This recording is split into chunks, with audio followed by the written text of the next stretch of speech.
the way the business transgressed, the progression. And that's, if I go back now and looking at this Mhm. business from, I started in 1981 with Tyson. I was in the broker's business in 1985. And I look at where it's come, and now I look at people like yourself.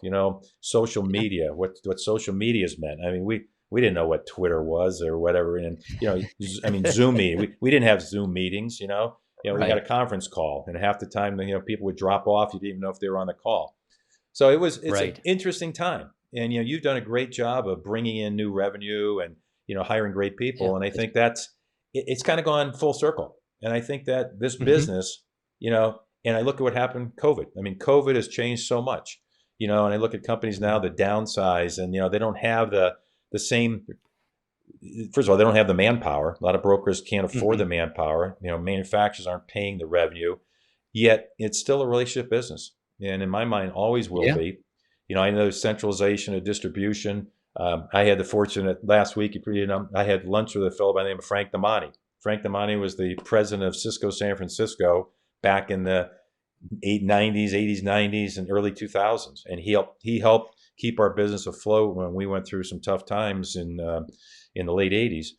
But I talked to Frank, and Frank says, he says, I can't believe the business today.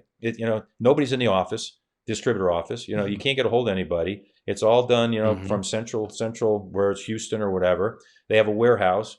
Everybody's working out of their house. It's a whole different ballgame today, and you know it better than anybody. Totally.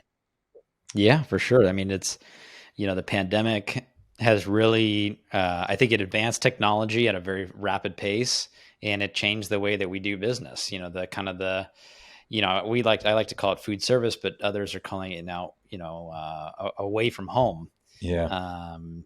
People working from home, and there's just so many different aspects to what we do and in the food service industry in general now, just 2 years past the pandemic. Right.